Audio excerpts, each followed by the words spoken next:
Bismillahirrahmanirrahim. Assalamualaikum warahmatullahi wabarakatuh. Alhamdulillah. Alhamdulillah Rabbil Alamin. Wassalatu wassalamu ala ashrafil anbiya'i wal mursalin wa ala alihi wa sahabatihi ajma'in. Allahumma alimna ma yanfa'una wanfa'na bima 'allamtana wa zidna ilman ya Rabbal Alamin. Rabbi shrah li sadri wa yassir li amri wa hlul 'uqdatan min lisani yafqahu qawli, amma ba'd.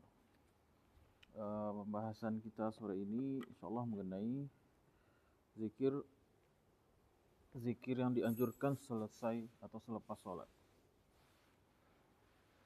Babul azkari ba'da salat. Imam An-Nawawi rahimahullah berkata, Ajma'ul ulama'u 'ala istihbabi dzikri ba'da shalah. Seluruh ulama sepakat akan dianjurkannya berzikir setelah salat. Termasuk zikir dalam arti yang luas, Ibu ya. Doa juga termasuk zikir. Salawat termasuk zikir. Ya. Dan tidak ada perbedaan pendapat dalam persoalan itu. Wa ja'at fihi ahaditsun katsirah. Hal ini didasarkan banyak sekali hadis katsirah sahihah yang banyak dan sahih fi anwa'i minhu muta'addidah, dan ya banyaklah intinya gitu. Dengan berbagai jenis zikirnya gitu. Muta'addidah dan berulang-ulang. Fanazkuru atrafan min ahammiha, dan kami akan menyebutkan di antara yang terpenting-penting ya. Yang terpenting di antaranya.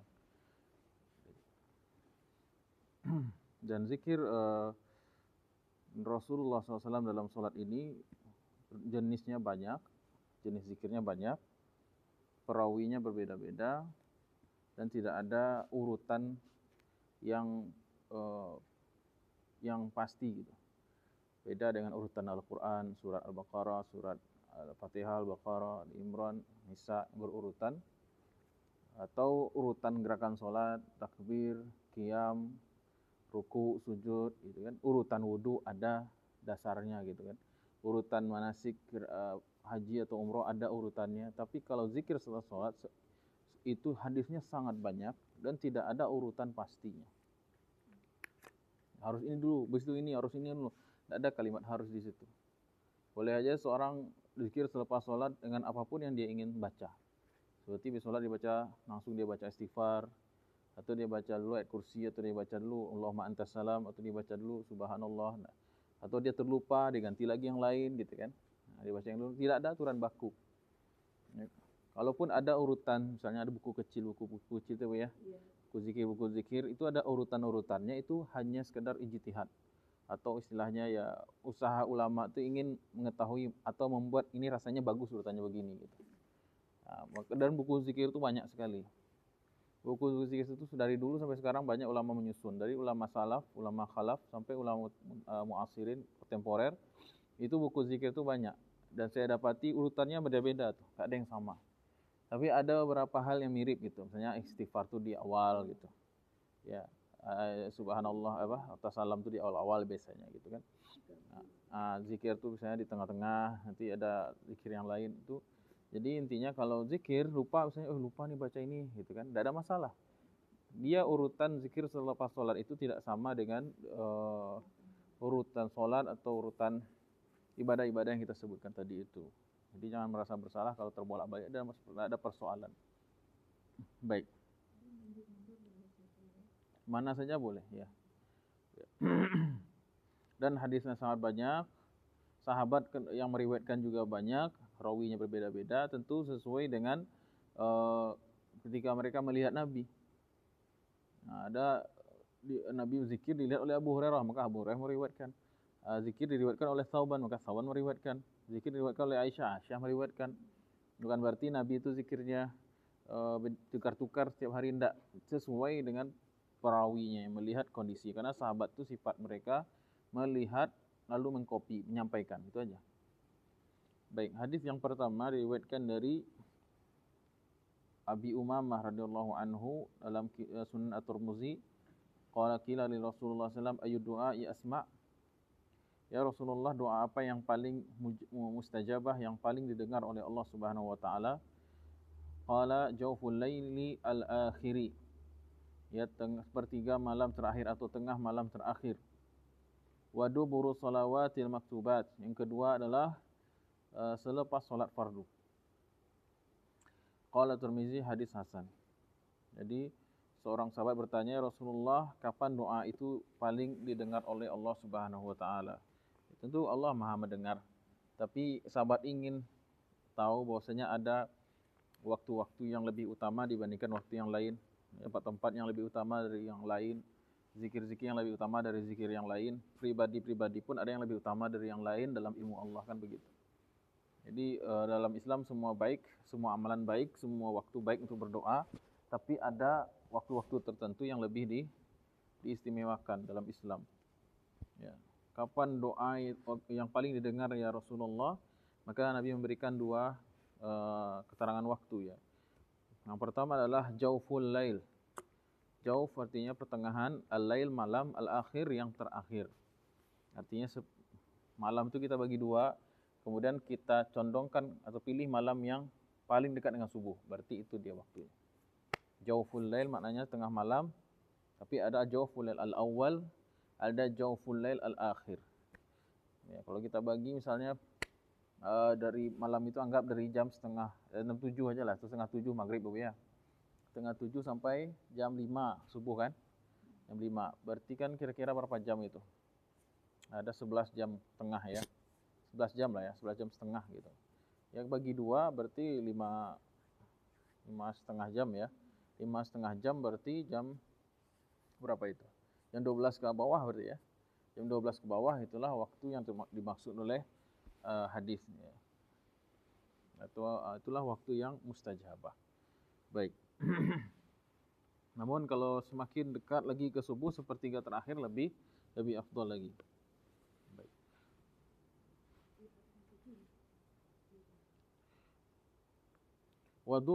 Kemudian yang kedua, waduburu shalawatil maktubah. Dubur maknanya selepas begitu selesai sholat langsung gitu. Jadi tidak ada gap, tidak ada jarak antara kegiatan zikir selepas sholat itu dengan zikirnya gitu. Jadi kalau sudah sholat gitu kan, habis itu ada kegiatan beli apa gitu kan, habis itu baru zikir, itu kurang afdol. Jadi tidak ada gap. Jadi begitu selepas sholat langsung kita iringkan amalan ini gitu. Maka disebut dengan dubur, sesuatu yang menyusul langsung di belakang gitu. Dubur tadi di belakang. Maka ada kan dalam istilahnya dubur dan kubul gitu. Kubul di depan, dubur itu bagian belakang.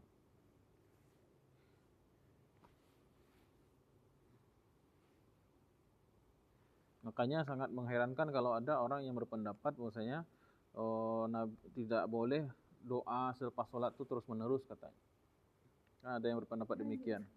Tidak boleh berdoa selepas, kan dalam sholat itu kita berdoa, ngapain doa lagi selepas sholat kan begitu.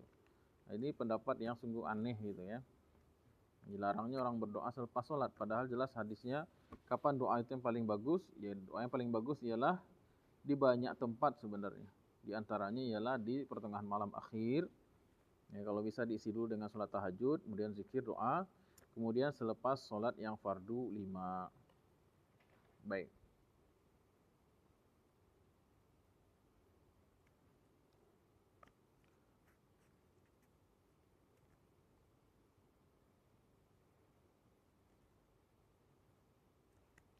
Kemudian apa saja amalan zikirnya? Yang pertama ialah membaca sebentar. Tata caranya lagi itu waktunya sekarang ya. Waktunya itu adalah begitu selesai Assalamualaikum warahmatullahi wabarakatuh, Assalamualaikum warahmatullahi wabarakatuh, itu kita langsung isi dengan zikir. Zikir bisa dengan tasbihat, tahmid, dengan takbir, tahlil, dengan salawat, atau dengan doa langsung boleh. Baik. Kemudian bagaimana tata cara zikirnya? Nah, disebutkan di sini dari Ibnu Abbas radhiyallahu anhu dalam Sahih Bukhari dan Muslim, ia berkata, Ibnu Abbas ini salah seorang sahabat yang ahli Quran ya, turjumanul Quran, ahli tafsirnya Quran. Karena berkat kegigihannya belajar dan doa Rasulullah SAW, menjadilah salah satu sahabat yang paling muda umurnya tapi paling tinggi ilmu Al-Qurannya. Jadi kalau kita baca tafsir Bu ya, kita baca buku-buku tafsir pasti hampir nggak ada ayat yang tidak ada pendapat Ibnu Abbas itu. Pasti ada pendapat beliau. Gitu. Beliau ahli tafsir Quran. Dan kelebihannya beliau itu senang membantu Rasulullah SAW. Yang kedua, hadir pengajian sering. Di mana ada Nabi, situ beliau ngaji. Gitu. Padahal belum balik tuh. Padahal beliau waktu mengiringi Rasulullah itu, atau waktu pengajian itu belum balik. Masih anak-anak lah, masih bocah lah gitu. Yang ketiga, beliau berkat dapat doa dari Nabi. Ya, berkat doa dari Nabi. Yang keempat, disebabkan karena ayah beliau itu Al-Abbas, itu adalah paman Nabi SAW yang mensupport ya orang tua yang soleh gitu. Jadi dari pribadi Ibnu Abbas kita bisa belajar anak yang pintar tuh ada 4 komponen ini insyaallah nih. Yang pertama tempat Ibu senang berkhidmat membantu Rasulullah SAW ngambil air wudunya Nabi gitu kan. Kemudian yang kedua belajar hadir majelis taklim. Yang ketiga tadi apa tuh? Berkat doanya Rasulullah, Allahumma faqihhu fiddin wa alimhu ta'wil. Jadi Ibnu Abbas ini pernah didoakan oleh Rasulullah, Allahumma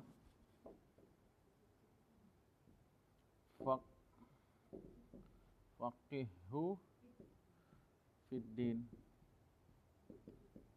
wa alimhu at-ta'wil.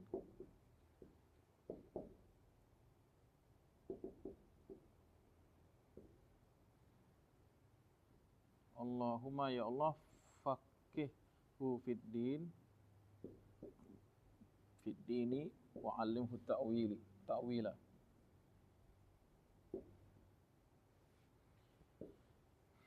Ini salah satu doa yang wajib atau harus kita biasakan baca untuk diri kita, keluarga dan anak-anak.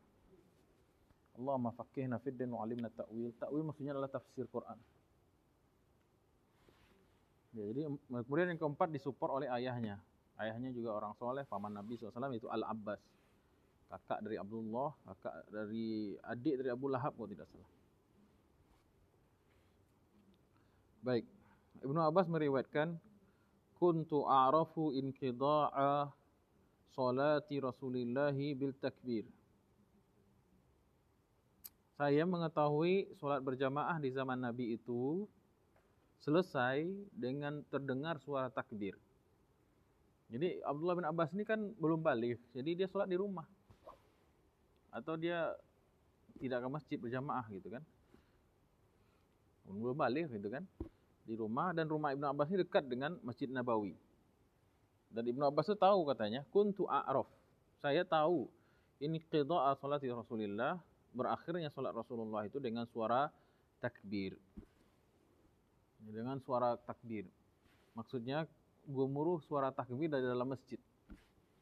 Nah, kemudian riwayat berikutnya dari Muslim, kunna, dalam riwayat Muslim kami gitu. Ini hal yang maklum gitu. Dari Ibnu Abbas juga dalam riwayat yang lain katakan anna raf'a sauti bi dzikrihi yansarifu an-nasu minal maktubah kana ahla ahdi Rasulillah sallallahu alaihi wasallam. Bahwasanya mengangkat suara ketika berzikir itu sudah ada di zaman Rasulullah sallallahu alaihi wasallam. Baik. Dalam riwayat yang lain, kuntu a'lamu idzan sarafu wa bidzalika idza sami'tu. Saya mengetahui selesainya salat jamaah di waktu zaman Nabi sallallahu alaihi wasallam, saya menyaksikan langsung selesainya itu tahunya dari suara gemuruh suara zikir. Ya, dari hadis ini riwayat Sahih Bukhari Muslim lah ini. Dari hadis ini para ulama, di antaranya Imam An-Nawawi, di antaranya para ulama Syafi'iyah mengatakan dianjurkannya berzikir dengan suara yang tinggi. Ya, jadi dari hadis ini juga tak mungkin ada orang yang menafikan, mengatakan bahwasanya zikir dengan suara keras itu tidak boleh. Bertentangan dengan sunnah Nabi, ini hadisnya jelas. Ya. Jadi sebagian orang itu menganggap zikir itu harus pelan terus. Berdalil dengan firman Allah Subhanahu wa taala, ud'u rabbahum tadarruan wa khufyah. Berdoalah kepada Tuhanmu dengan merendahkan diri dengan suara yang lirih. Iya, itu dalil Quran untuk zikir doa dengan suara pelan ada. Jadi ini persoalannya opsional sebenarnya. Mau suara lirih silahkan, mau suara keras juga jangan dinafikan. Ini termasuk sunnah Nabi juga gitu. Ya serah mau pakai mic, mau pakai toa, mau pakai apa, suaranya naik ke atas, suaranya besar terdengar, itu juga termasuk sunnah Nabi SAW. Ya. Kalau kita mengatakan zikir kencang itu bid'ah atau tidak ada dasarnya, itulah yang bid'ah sendiri, itulah yang salah, gitu kan. Imam Bukhari meriwayatkan dari Sahih Bukhari dan Muslim, meriwayatkan dari Ibnu Abbas banyak sekali kejadian atau peristiwa bahwasanya Rasulullah dan para sahabat itu berzikir dengan suara yang keras, terdengar sampai ke rumahnya Ibnu Abbas radhiyallahu anhu. Baik, itu caranya Bu ya. Tadi apa? Kalau tadi waktunya yaitu ba'da salat jelas. Kemudian caranya boleh dengan suara lirih dan suara keras. Cuman catatan jangan sampai kita mengganggu orang yang sedang sholat, itu aja. Jangan kita mengamalkan sunnah tapi melakukan yang haram, yaitu menzalimi orang gitu. Kadang ada beberapa masjid yang zikirnya keras, orang masih bersolat sehingga terganggu orang yang sedang sholat. Jadi kalau misalnya dirasa orang yang sedang sholat itu terganggu, banyak yang masih sholat, maka sebaiknya kita zikirnya sir saja. Jadi ini persoalan opsional, jangan main ngotot-ngototan kadang-kadang. Yang betul-betul zikir keras, enggak, yang betul-betul adalah zikir sir. Dua-duanya boleh. Mau zikir sir silahkan, mau zikir keras juga silahkan. Ya. Jangan diadu antara orang yang senang berzikir ini diadu-adu kadang. Kok nenggala orang yang tidak berzikir. Kan begitu. Jadi boleh berzikir secara mana yang kita suka. Dan zikir itu memang amalan yang paling fleksibel. Di antara amal yang lain dalam Islam, zikir itu paling fleksibel. Kalau baca Quran, itu kalau niat ibadah harus punya wudu suci kan. Kalau sholat ada gerakan syarat sahnya. Kalau ibadah haji ya mesti ke Mekah, Baitullah. Kalau ibadah zakat ada ketentuan nominal. Ya. Semua ibadah atau syariat Islam itu ada ketentuan, yang paling fleksibel itu adalah zikir. Baik waktu, cara, ya, lafaznya banyak sekali jenisnya.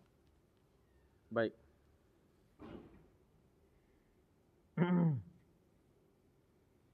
Kemudian apa saja zikir Nabi SAW begitu selesai dari salam? Nah, ini. Dalam Sahih Muslim dikatakan dari Thauban radhiyallahu anhu, qala kana Rasulullah sallallahu alaihi wasallam idzan sarafa min salatihi istaghfara salasan. Dari Thauban mengatakan, Nabi kalau selesai dalam mengerjakan salat, beliau beristighfar 3 kali. Jadi assalamualaikum warahmatullahi, assalamualaikum warahmatullahi, beliau beristighfar sebanyak 3 kali. Lafaz istighfarnya bagaimana? Tidak ada disampaikan dalam hadis Thauban. Tidak ada. Yang ada rawi yang mengatakan, salah satu rawi, qila lil Auza'i wa huwa ahadu ruwatil hadis, kaifa istighfar? Salah satu rawi yang mengatakan, taqulu astaghfirullah, astaghfirullah. Jadi tidak betul juga kalau ada orang mengatakan lafaz istighfarnya harus astaghfirullah gitu. Selain astaghfirullahalazim enggak boleh gitu. Ini juga terlalu sempit dan salah dalam memahami sunnah Nabi. Yang sunnah Nabi itu cuma mengatakan, rawi yang asli dari Thauban cuma mengatakan Nabi istaghfara. Nabi itu mohon ampun kepada Allah. Lafaznya bagaimana? Wallahu a'lam. Semua lafaz selama itu minta ampun pada Allah itu masuk dalam kalimat istaghfara. Contohnya Allahumma ghfirli, boleh enggak? Boleh. Rabbi ghfirli, boleh enggak? Boleh. Astaghfirullahalazim, boleh. Astaghfirullah, boleh. Tub ilayya, boleh. Jadi semua lafaz yang minta ampun ghufranaka, boleh. Semua lafaz yang intinya meminta ampun kepada Allah itu masuk dalam kategori istighfar. Baik. Jadi kalau dibaca astaghfirullah 3 kali, astaghfirullah 3 kali, astaghfirullah boleh. Memang ada rawi yang mengatakan demikian. Atau ditambah al-azim, boleh juga astaghfirullahalazim. Tambah lagi wa atubu ilaih, boleh juga astaghfirullahalazim. Wa atubu ilaih. Tambah lagi la ilaha illallah dan seterusnya, astaghfirullahalazim allazi la ilaha illa huwal hayyul qayyum wa atubu ilaih, kan begitu. Dia ada persoalan di situ. Kadang hal-hal yang luas disempitkan, dikapling, disempitkan seolah-olah sunnah itu hanya pada kalimat astaghfirullah saja. Ya. Jadi nanti kalau ibu-ibu pernah ada mengatakan demikian, enggak boleh selain astaghfirullah, enggak boleh, itu bid'ah semuanya. Itu cacat ya, dalilnya cacat sekali. Baik. Jadi boleh bentuk astagfirullah yang manapun. Boleh astagfirullah itu yang saya sebutkan tadi itu boleh yang mana saja. Kemudian summakal, kemudian Nabi berkata setelah istighfar. Nah, sekarang boleh kita bikin urutannya berarti. Yang pertama apa? Pertama apa seperti itu? Waktunya ya.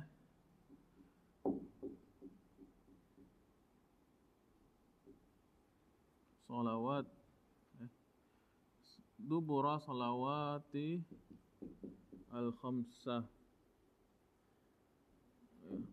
Ini waktunya, timingnya, yaitu setiap lepas sholat fardu ya. Kemudian tata caranya boleh sir, boleh juga keras atau jahar ya. Boleh sir, boleh jahar. Kemudian urutannya yang pertama adalah istighfar.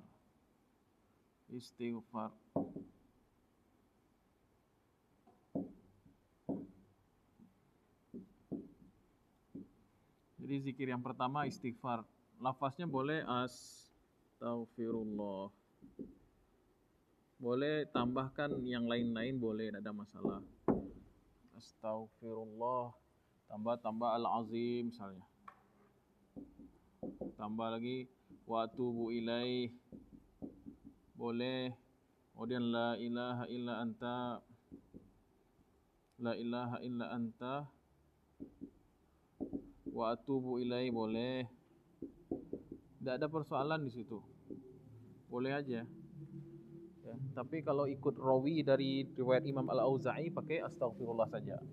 Berapa kali? 3 kali.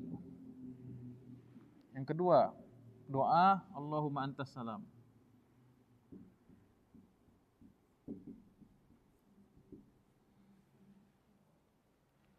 Tunggu dulu. Nah, kemarin kita sudah pernah bahas ya, Buya, sering kita bahas.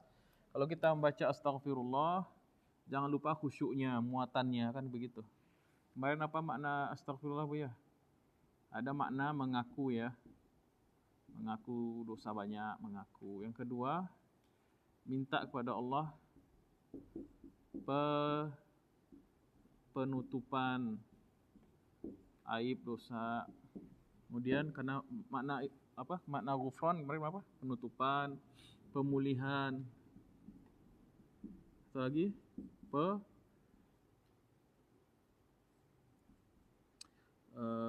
perlindungan.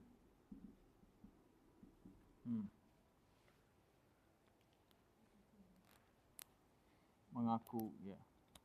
Jadi di sini makna mengaku, kemudian makna juga makna taubat di situ.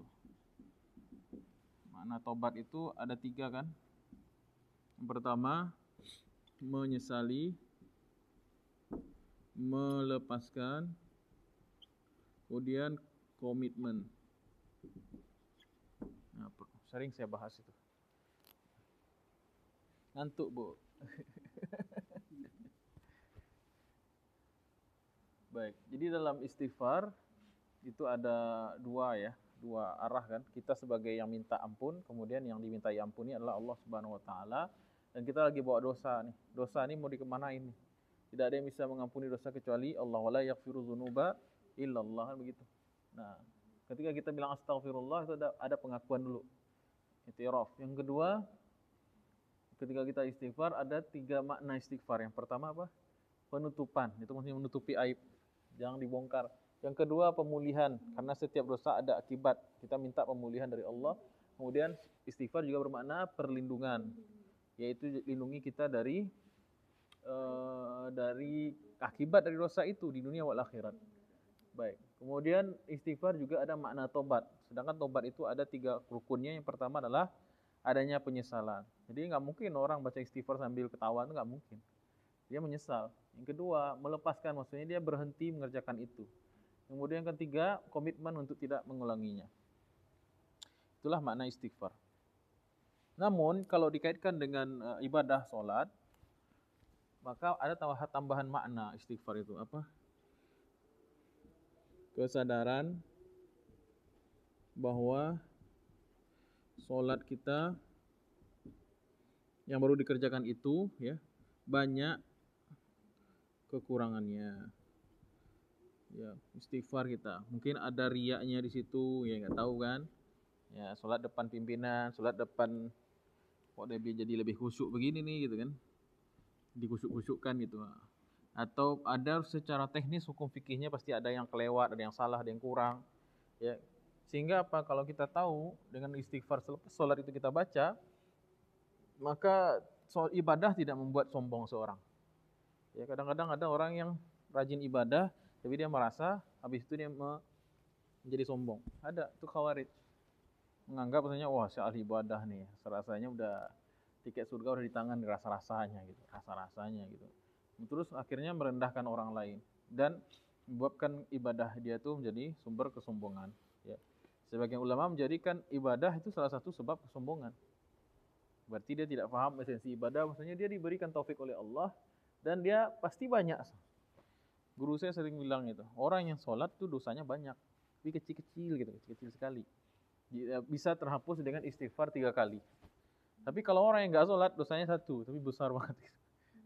Tidak bisa terhapus dengan apa-apa kecuali dengan taubatan nasuha dan qadha. Nah, gitu. Ya, apalagi kalau kita belajar tahsin, Fatihahnya masih belum benar gitu ya. Ya, kita belajar yang detail-detail kemarin tentang gimana cara sholat. Banyak salahnya, banyak kurangnya.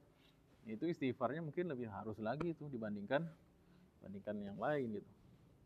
Jadi kita ibaratnya selesai sholat, astagfirullah ya Allah, kemampuan saya sholat cuma segini. Saya sudah belajar gitu. Saya sudah maksimalkan cuma segini. Pastilah pasti dalam sholat itu ada yang nggak khusyuk kan. Ada bagian-bagian yang kita melayang gitu mikirin apa gitu kan. Nah itu yang harus diistighfarkan ketika kita manfaatkan momentum istighfar itu untuk menutupi segala kekurangan di dalam sholat. Baik. Kemudian zikir yang kedua yaitu zikir Allahumma antas salam. Dalam riwayat Muslim doanya cuma simpel ya. Allahumma antas salam wa minkas salam. Habis kayaknya nih. Allahumma antas salam ini kita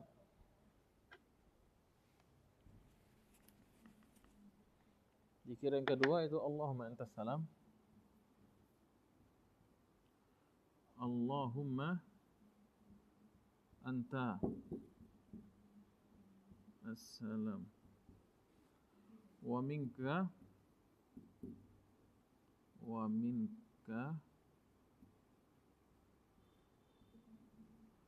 assalam. Kemudian dalam riwayat Muslim ya, tabarakta ya zal jalali wal ikram. Tabarakta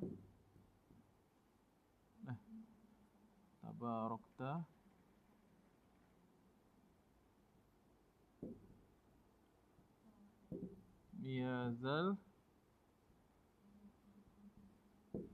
wal ikram.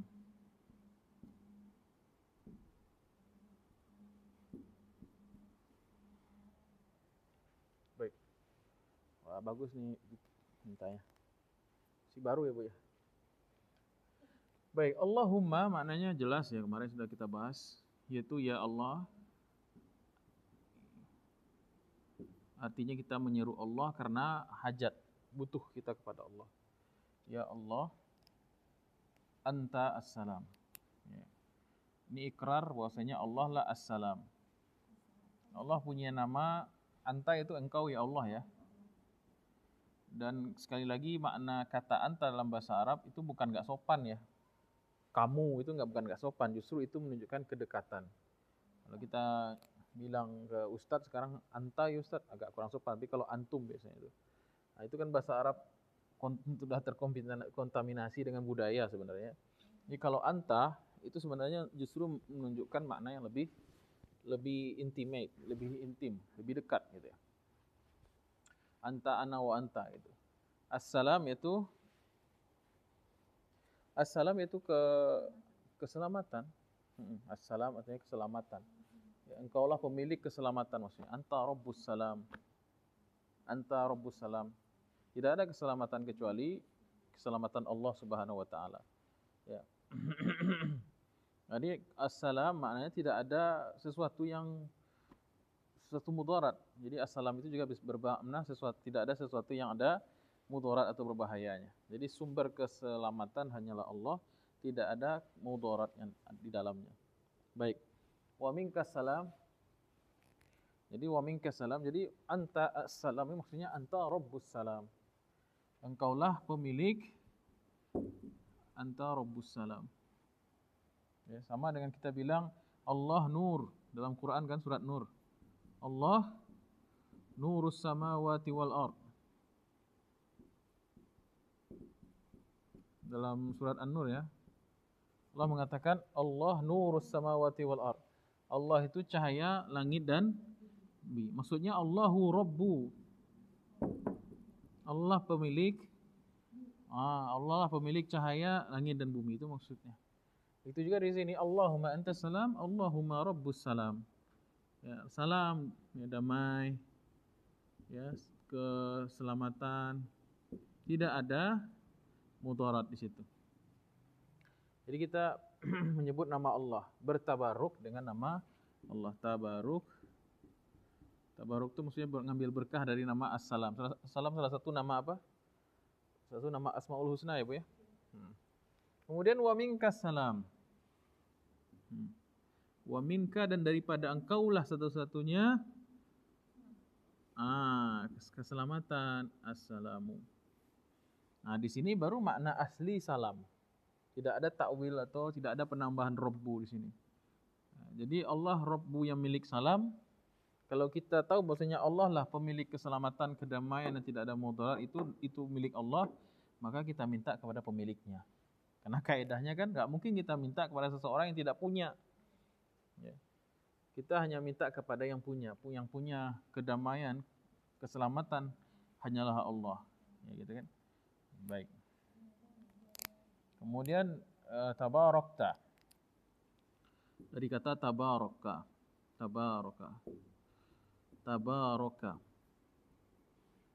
Tabarakta ini sudah penambahan huruf ta, itu anta, engkau ya Allah. Tabaraka maknanya azuma wa kasura. Azuma wa kasura, besar dan banyak. Maksudnya adalah kita memuji Allah. Tabarakta ya Allah, sungguh besar dan banyak sekali karuniamu. Besar, agung ya, disebutnya agung lah. Agung dan banyak, melimpah. Kita bilang ngomongnya begitulah. Ini pemilihan kata bahasa Indonesianya harus tepat ya. Maksudnya tabarakta, kita muji ya Allah, engkau sungguh agung, benar-benar agung dan melimpah berkah karuniamu. Nah, gitu maksudnya. Karuniamu, itu maksudnya. Ada dalam Quran kan, tabarakallazi al-mulk ya. Dan saya rasa cuman di Al-Quran ya cuman ayat itu ya dikatakan tabarakallazi biyadihil mulk gitu ya. Cuman itu ayat. Dalam surah Al-Mulk apa? Tabarakallazi. Berarti tabarakallah sebenarnya ini. Allazi kan isi mausul dari Allah gitu kan. Maksudnya gitu. Tabarakallazi biyadihil mulku wa huwa ala kulli syai'in qadir. Ya. Apa makna ayat ini?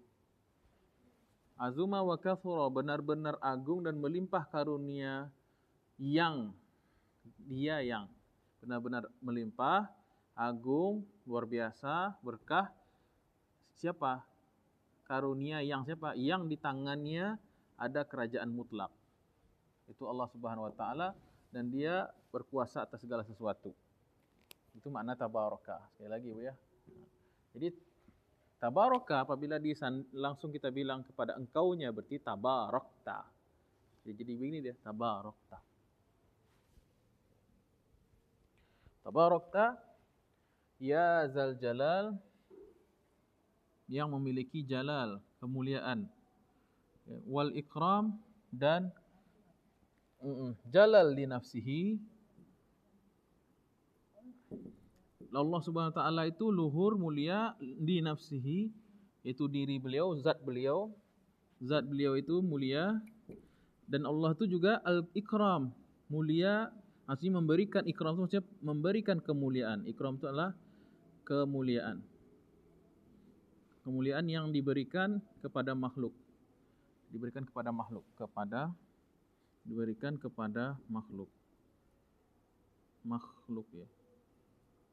Makhluknya. Ya, Allah SWT jalal, agung, luar biasa, tinggi, luhur, dan tapi Allah SWT wal ikram, dan memberikan karunia kepada sebagian makhluknya. Ya. Hadis bacaan zikir ini kita kita baca selepas solat. Ada kaitan nggak dengan solat? Ada kaitan nggak dengan solat, Bu?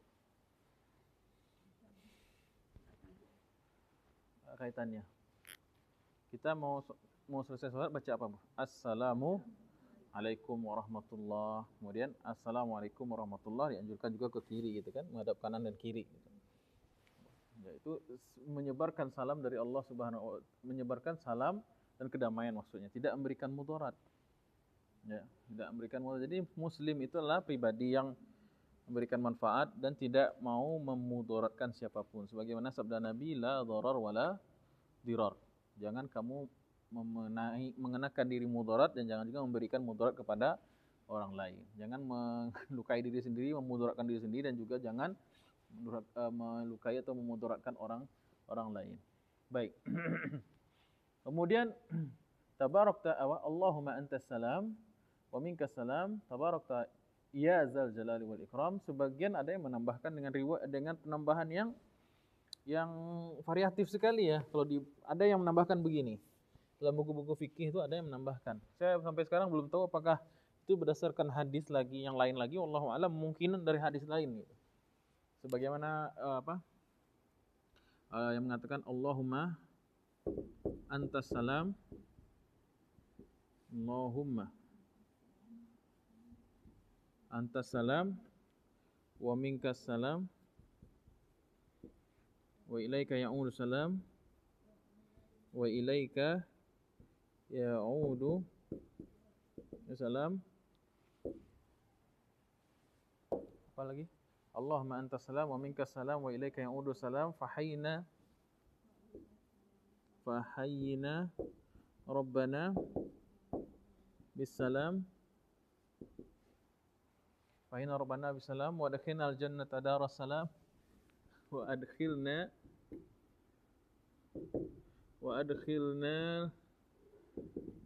jannata daras salam, tabarakta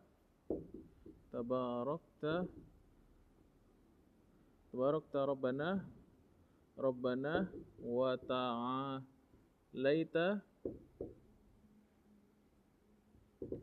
ta'alaita ya zal jalali wal ikram. Ya. Ini versi Allahumma antas salam yang paling panjang ya. Allahumma antas salam wa minkas salam wa ilaika ya'udu salam fahayyina rabbana bisalam wa adkhilna jannata daras salam tabarakta rabbana wa ta'alaita ya zal jalali wal ikram. Ini diajarkan di pondok-pondok pesantren. Saya dulu belajar ini juga, tapi saya belum menemukan hadisnya. Ya, anggap saja ya, kasarnya nggak ada hadisnya nih. Boleh nggak kita baca antas salam sepanjang ini? Boleh saja, tidak ada masalah. Karena maknanya tidak ada yang jelek. Dan zikir boleh kita tambahkan dengan zikir-zikir yang dikarang, digubah oleh para ulama. Anggap ini jelek-jeleknya nggak ada hadisnya. Mungkin ada hadisnya, cuman anggap sejelek-jeleknya ini nggak ada hadis. Boleh kita menambahkan zikir dengan versi para ulama gitu. Boleh saja.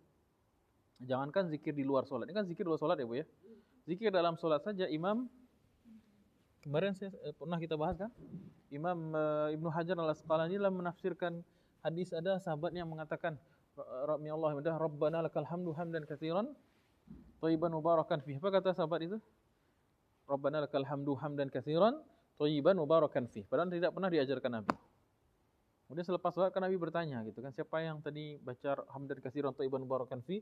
Sampai diulang 3 kali, aku melihat sekian puluh malaikat berebut mencatat zikir tersebut.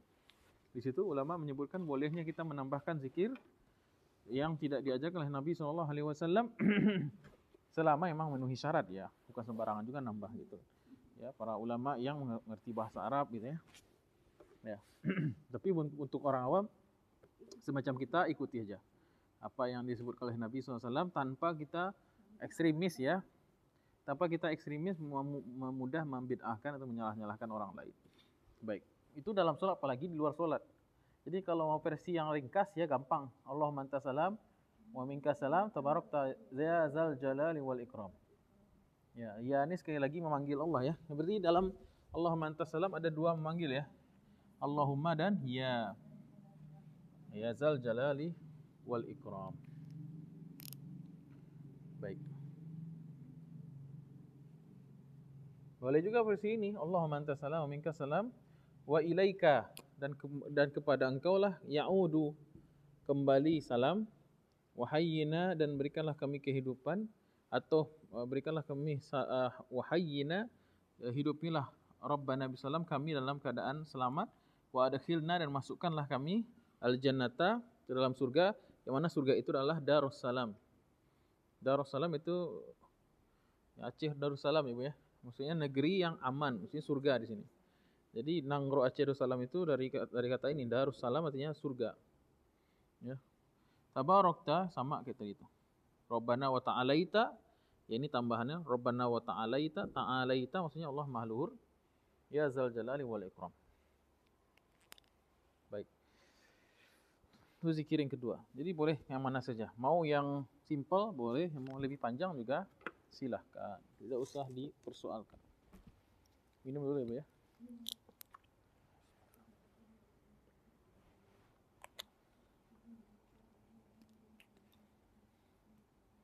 Aduh, kalau jam 1 tadi Ibu apa nggak bisa aja dimundurkan sebenarnya. Tapi nggak apa-apa. Udah takdir. Saya kira tadi bisa itu. Bu apa nggak ada WA lagi? Oh, gitu ya. Kalau saya udah terpikir nggak mungkin bilang Ya. Insya Allah nanti ada rekamannya. Mudah-mudahan bisa ikutin. Baik, hadis berikutnya. Apalagi zikir Nabi yang ketiga berarti ya Bu ya. Yang ketiga zikirnya itu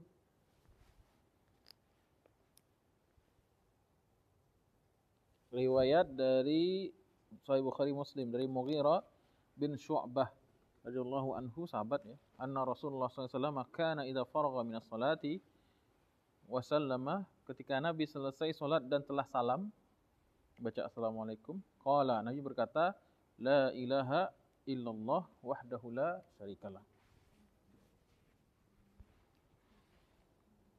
La ilaha illallah wahdahu la syarika lah.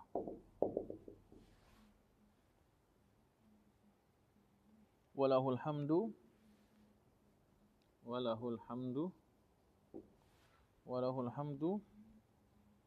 wa huwa ala kulli syai'in qadir. Wa huwa ala kulli syai'in qadir. La haula wala, panjang. Dari dulu aja. La haula wala quwata illa billah.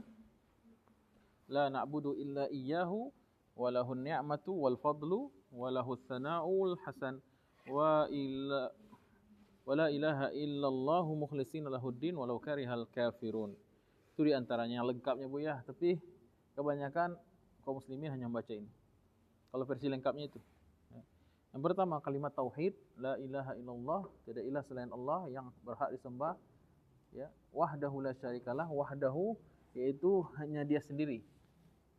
Wahdahu dia sendiri, la syarikalah tidak ada partnernya. Tidak ada syarik, tidak ada partner, tidak ada partner maksudnya dalam hal ubudiyah. Ya, dalam mengurus makhluknya juga begitu ya. La syarikalah, lahnya kembali kepada Allah, la syarikalahu bagi Allah. Ya. Dulu waktu kecil ya karena nggak bisa bahasa Arab ya, Kenapa sih ustaz-ustaz tuh sering baca Allah tuh kalah katanya. Kan sering pakai kalah-kalah gitu kan. La ilaha illallah wahdahu la syarikalah. Kenapa sih sering kalah tuh ustaz tuh ngasih zikir gitu kan. Maunya kita menang gitu kan. Nah itulah kalau nggak ngerti bahasa Arab tuh. La syarika, syarik itu kata sendiri, lahunya kata sendiri lagi gitu. Syarik itu artinya yang membantu, yang setara, yang membantu Allah dalam pekerjaan. Ya. La syarikalah, tidak ada yang disembah maksudnya di sini selain Allah Subhanahu wa taala, la syarikalah. Jadi ada tiga penafian tidak ada Tuhan selain Dia gitu. Yang pertama la, yang kedua wahdahu, yang ketiga la syarikalah. Ya. La ilaha menafikan seluruh ilah. Ilah kemarin artinya apa, Bu? Sering kita bahas kan? Ilah itu sesuatu yang diperturutkan, ditaati, yang dipuja, yang dipuji. Ya, sesuatu yang yaitu ilah itu maknanya ya kecenderungan hati. Cenderungan hati. Condong hati kita pada sesuatu itu ilah sudah. Kemudian yang ditaati.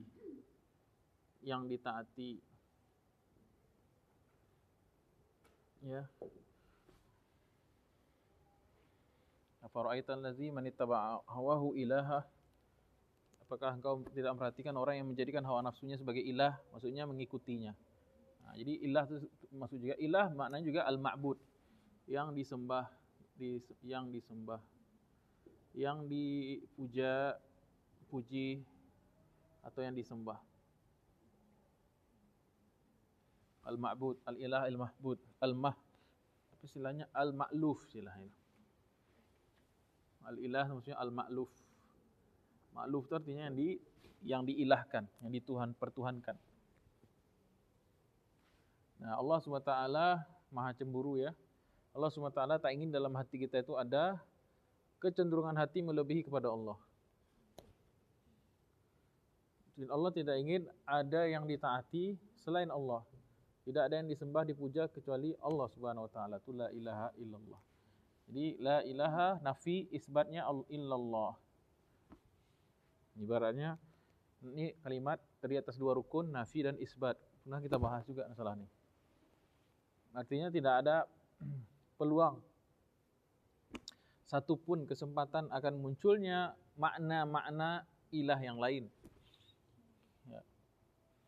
Saya sering ngasih contoh ke jamaah begini. Pernah saya ngasih contoh Ibu ya. Di kantongku sekarang tidak ada duit. Sama sekali nggak ada duit kecuali 5.000 perak. Berarti menutupi semua kemungkinan duit kecuali 5.000 aja. Tapi kalau saya bilang di kantong saya cuma ada 5.000, lalu kita stop situ ngomong. Masih memungkinkan untuk kita mengatakan dan beberapa lembar uang Soekarno-Hatta gitu. Saya cuma modal 5.000 dan beberapa lembar. Nah, dalam bahasa itu ditutup. Jadi semua kemungkinan ada tambahan-tambahan yang lain itu dinafikan dengan kalimat la ilaha. Kemudian di isbat ditetapkan cuma satu. Ya. Di rumah, di lemari dapur tidak ada makanan kecuali ikan teri. Jadi cuma lauk ikan teri aja gitu. Tapi kalau dikatakan di lemari hanya ada hanya ada nasi dan beberapa ini dan ini akan banyak juga akhirnya gitu. Ya, benar-benar ngantuk ya. Kasihan. Pengen beli 5 aja lah ya. Biar ibu bisa tidur. Ya. Ya, kalau saya biasanya siang itu harus tidur. Karena ada tamu ya. Jadi kalau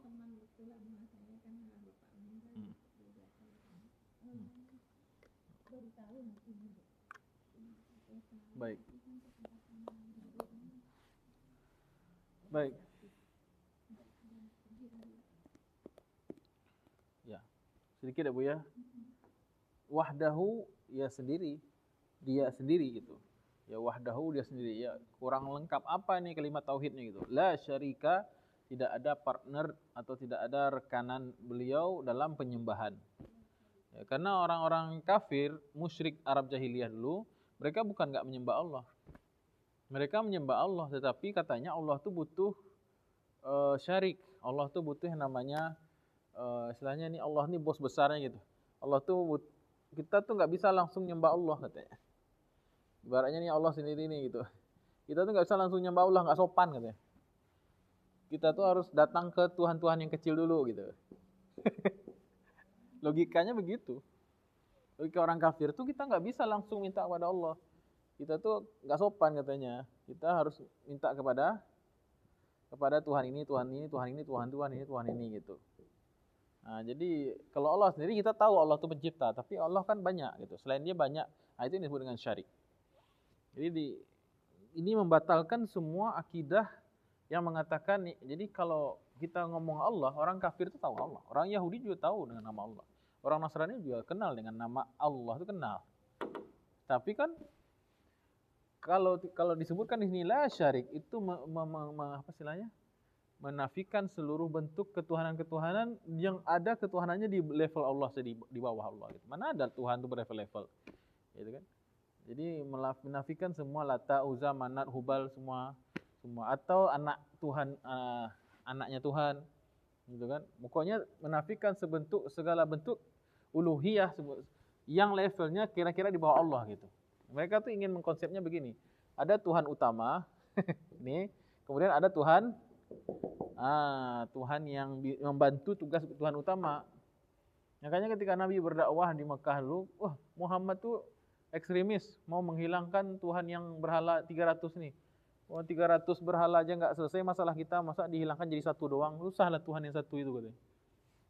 Jadi kira Tuhan itu punya limited power ya, kekuatan yang terbatas sehingga diperbantukan dengan syariknya gitu.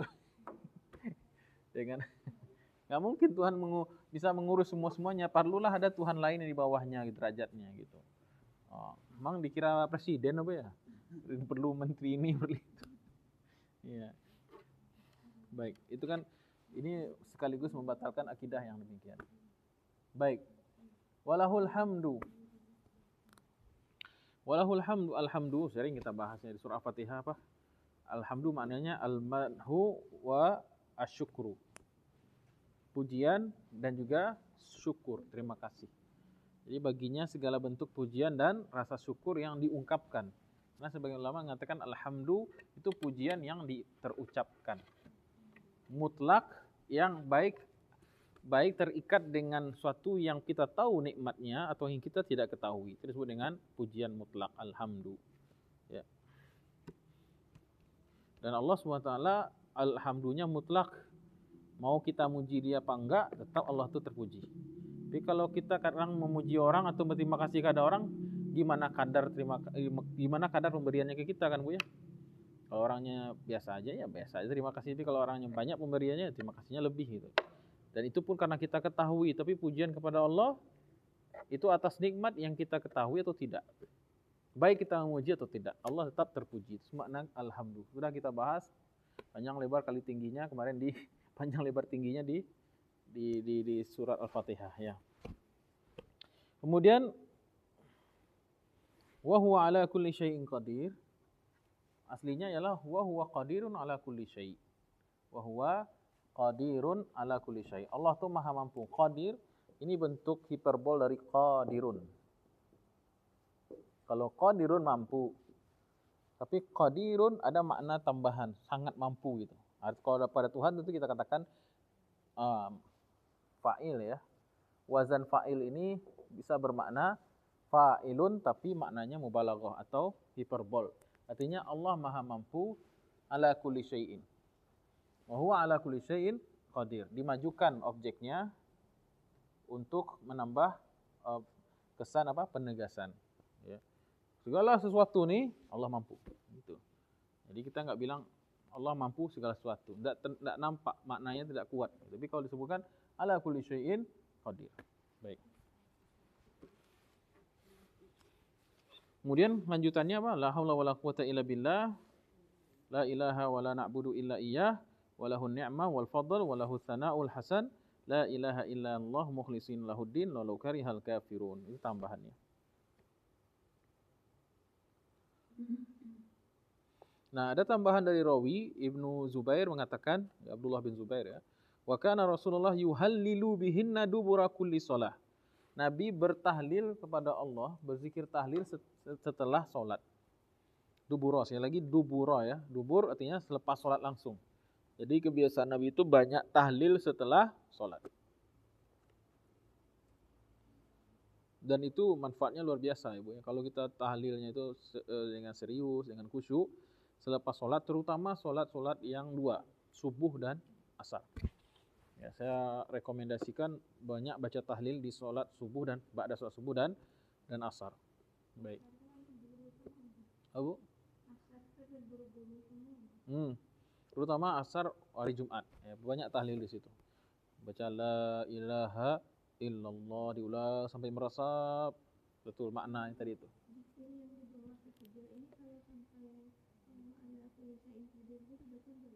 Boleh. Sampai la ilaha aja boleh.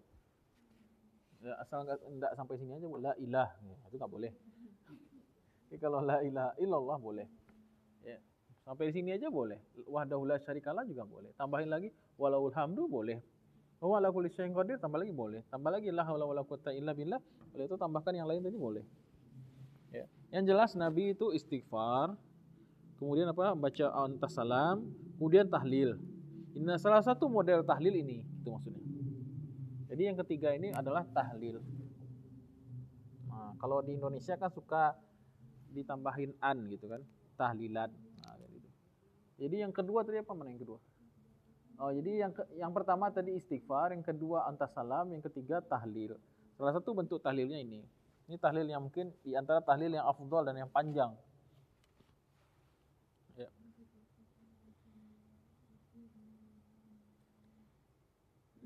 Baik, yang keempat adalah zikir 33 atau zikir Fatimah ya. Zikir 33.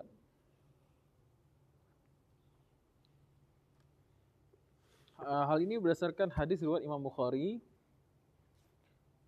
dan Muslim. Ya. Anna fuqara al-muhajirin, ada sejarahnya nih zikir 33 tuh. Tasbih 33, tahmid 33, takbir 33. Apa sejarahnya?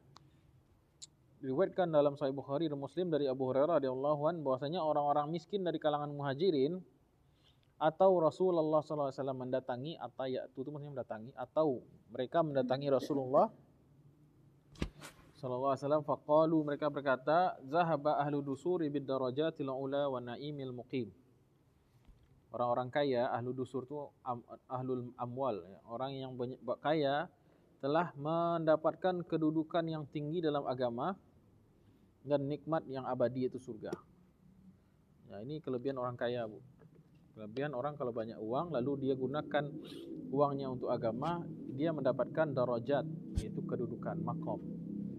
Nah, hadis ini, potongan hadis ini menunjukkan bahwasanya dalam Islam itu muslim berbeda-beda derajatnya di sisi Allah. Ya, di sisi Allah ya Bu ya, enggak bisa kita bilang kamu derajat di bawah saya keislaman, enggak boleh. Justru dia yang bawah itu. Jadi dia derajat itu di sisi Allah aja. Enggak ada pangkatnya, enggak tahu siapa yang sisi Allah yang paling tinggi, kita enggak tahu. Pernah suatu ketika Nabi SAW ada orang yang lewat, ya, orang biasa gitu kan. Mungkin pakaiannya biasa, tampilannya biasa. Nabi bertanya, sahabat, kamu tahu orang yang tadi? Gimana penilaianmu, kata Nabi? Orang ini kalau melamar ditolak nih Rasulullah. Ini orang ini kalau memberikan nasihat enggak didengarin. Orang ini kalau bicara enggak diacuhkan. Baik. Datang lagi orang yang satu lagi. Mungkin penampilannya lebih meyakinkan, pakaiannya lebih mewah atau apa, lebih tampan juga mungkin atau apa. Dia bertanya, gimana pendapat kamu dengan laki-laki yang kedua yang lewat barusan? Maka sahabat mengatakan, oh dia kalau ngomong dengerin nih.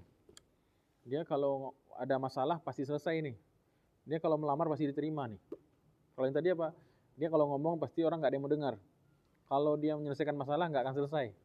Kalau dia melamar pasti ditolak. Yang kedua ini gimana? Tampilannya lebih kece ya. Oh dia kalau menyelesaikan masalah selesai karena banyak uang mungkin. Yang kedua kalau apa? Kalau dia bicara pasti kalau dia bicara pasti dengerin. Kalau dia melamar pasti diterima nih. Gitu kan? Apa kata Nabi? Orang yang pertama yang kalian katakan biasa tadi itu yang enggak diterima apa? Yang jelek itu yang pertama itu lebih baik satu orang ini daripada sepenuh bumi orang yang kedua. Orang yang pertama datang tadi itu jauh lebih baik dia sendiri dibandingkan orang yang kedua dengan penuh sebumi ini dia dong. Nilainya tuh setaranya segitu gitu. Masih lebih baik dia gitu. Jadi darajat di dalam Islam, makom di dalam Islam, kedudukan dalam Islam itu ada, tetapi ilmu Allah di sisi Allah atau Rasulullah aja yang tahu. Tidak bisa kita nilai dari tampilan orang. Oh dia ustadz nih pasti derajat lebih tinggi. Belum tentu, Bu. Oh dia kiai nih, husnuzon kita, iya. Boleh berhusnuzon gitu kan. Ustadz nih mulia nih gitu. Husnuzon boleh. Tapi saya pribadi diajarkan oleh guru-guru jangan pernah merasa kepedean gitu. Lihat orang Islam udah mulia udah. Terus nggak boleh kita merendahkan orang lain. Kita nggak tahu siapa yang dia, yang wali Allah itu siapa, kita nggak tahu. Jadi dalam Islam ada namanya kedudukan, ada kasta-kasta, tapi itu hal yang gaib gitu. Kalau di hal yang gaib ini kita realkan bahaya. Makanya terjadi kasta-kasta di dunia sosial, di tataran sosial atau kalau di Hindu itu ada namanya apa? Di India ya, kasta Brahmana, Sugra, pendek apa? Ada yang paling bawah itu kayak binatang, Dalit gitu kan. Itu bahaya malah ya. Baik. Jadi kata orang-orang miskin di kalangan muhajirin, ya Rasulullah, orang-orang kaya mendapatkan darajat, kedudukan yang tinggi, al-ula, dan pahala surga yang abadi. Yusallun kama nusalli, mereka solat sebagaimana kami solat. Karena solat kan nggak bayar kan. Jadi kalau ada masjid karcisnya apa 20.000 solat doang itu keterlaluan gitu ya. Yusalluna kama nusalli, mereka solat sebagaimana kami solat. Wa yasumuna kama nasum, mereka puasa sebagaimana kami puasa. Karena puasa nggak banyak modalnya. Walahum fadlun min amwalin. Namun mereka ada kelebihan. Apa kelebihan mereka? Yaitu amwal, banyak duit. Sehingga apa? Yahujjuna biha ya'tamiruna wa yujahiduna. Sehingga dengan uang itu mereka bisa haji. Berarti dari zaman Nabi haji pun gede juga biayanya ya. Karena bersafar kan. Di zaman tersebut walaupun tidak ada pesawat, belum ada pesawat, tapi namanya haji kan safar jauh. Dan mereka bermukim lama-lama, tentu meninggalkan pekerjaan. Orang-orang miskin umumnya kalau penghasilannya kan harian. Kalau pergi berhaji mereka harus nabung dulu gitu kan. Mereka meninggalkan pekerjaan mereka atau mereka punya tuan, punya pimpinan, punya bos gitu kan. Sementara orang yang punya passive income atau orang yang kaya tentu sebulan 2 bulan uangnya masih banyak gitu kan. Nah jadi dengan uang tersebut mereka lihat. Jadi sahabat itu melihat orang yang kaya itu bukan perspektif dia kaya. Kalau orang sekedar kaya doang, sahabat mungkin nggak cemburu gitu kan. Tapi yang dicemburui sahabat itu apa? Orang itu kaya, lalu kayanya digunakan untuk agama. Ini cara pandangnya sahabat atas kekayaan. Kalau kita kan nggak, orang tuh kaya hebat, sekedar itu doang. Ya kaya tapi sekedar itu aja. Tapi kalau sahabat melihat orang kaya ini hebat nih, karena apa? Karena kayanya digunakan untuk haji, untuk umroh, untuk jihad fisabilillah. Nah, ini disebut dengan jihad mal, jihad harta. Wa yatasaddaqun, dan mereka bersedekah dengannya. Sedangkan kami tidak bisa, kan gitu. Kata sahabat miskin dari kalangan muhajirin katakan, kami sholat bisa, puasa bareng mereka, gitu kan. Tapi yang nggak bisa bareng dengan mereka apa soal apa? Haji, umroh, kemudian jihad dengan harta, maksudnya jihad dengan harta. Yatasaddaqun. Ya, bahkan sebagian sahabat yang kaya-kaya itu mereka nggak ikut jihad, Bu. Mereka cuman jadi istilahnya apa ya? Donatur aja. Kayak Utsman bin Affan itu jarang ikut jihad. Beliau hanya jadi donatur. Ya, kasih uang kepada Rasulullah, ya Rasulullah ini harta saya kasih. Dan itu jor-joran luar biasa gitu kan. Nah, jadi itu kelebihan mereka. Wa yujahiduna wa yatasaddaqun, mereka bersedekah. Faqala, maka Nabi SAW mengatakan, Nabi tidak mengatakan, yaudahlah kamu cari harta juga gitu. Enggak begitu ternyata gitu. Nabi mengatakan, ala wa'alimukum syai'an. Oh enggak, aku ajarkan kepada kamu sesuatu. Tudriku nabihi man sabaqakum wa tasbiquna min bihi man ba'dakum. Maka aku ajarkan kalian sesuatu yang dengannya kalian bisa unggul terhadap orang-orang setelah kalian atau sebelum kalian. Wala yakunu ahadun afdhala minkum illa man sana'a misla ma sana'tum. Dan tidak ada yang bisa mengungguli kamu kecuali mereka juga mengamalkan apa yang kalian amalkan. Ini hadis pernah saya jelaskan di Jamiatul ya. Pernah ya. Qalu bala ya Rasulullah. Tentu saja ya Rasulullah. Qal tusabbihun wa tahmadun wa tukabbirun khalfa kulli salatin salasan wa salasin. Kalian bertasbih 33 kali, bertahmid 33 kali, bertakbir 33 kali selepas sholat fardu. Ya. Kemudian Abu Shalih Ar-Rawi berkata dari Abu Hurairah radhiyallahu anhu, lima su'ila an kaifiyati zikrihi, ditanya bagaimana zikirnya Rasulullah, maka dia menjawab yaqul subhanallah. Maksud tasbih di situ adalah tusabbihun, itu maksudnya ialah subhanallah. Wa tahmadun maksudnya adalah alhamdulillah. Wa tukabbirun maknanya adalah Allahu akbar. Ya. Hatta yakunu minhunna kulluhunna salasun wa salasun. Jadi sampai jumlah hitungannya 33 kali.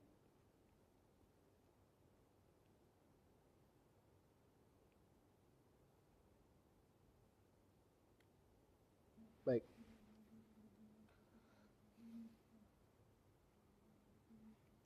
Kemudian kalau 33 kali kali 3 berarti 99 ya.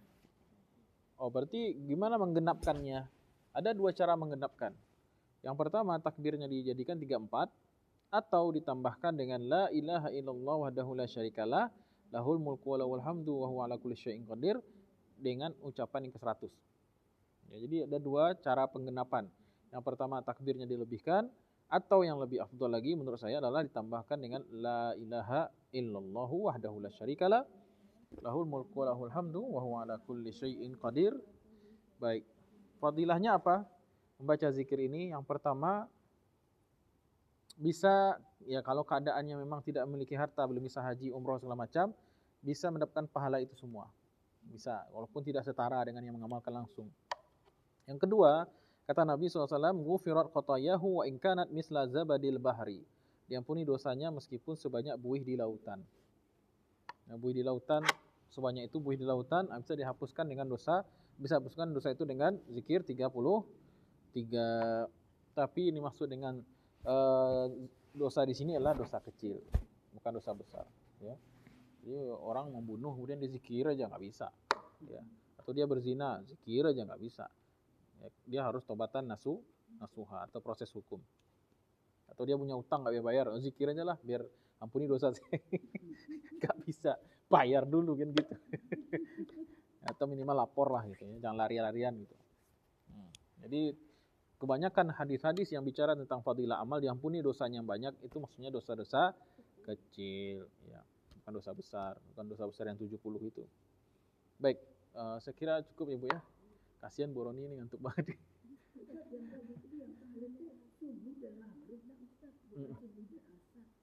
Enggak, subuh sebenarnya apa boleh aja semua sholat, tapi lebih utama lagi adalah sholat subuh dan asar. Kalau maghrib itu ajirni minan nar, Allahumma ajirni minan nar 7 kali. Maghrib dan subuh. Nah, kalau tahlil itu adalah subuh dan asar. Kalau udah pada hakikatnya sebenarnya boleh kapan saja. Cuman ada hadis yang berkaitan langsung itu. Kalau ajirni minan itu maghrib. Itu kan kalau tahlil itu asar gitu. Baik. Ada pertanyaan sampai sini?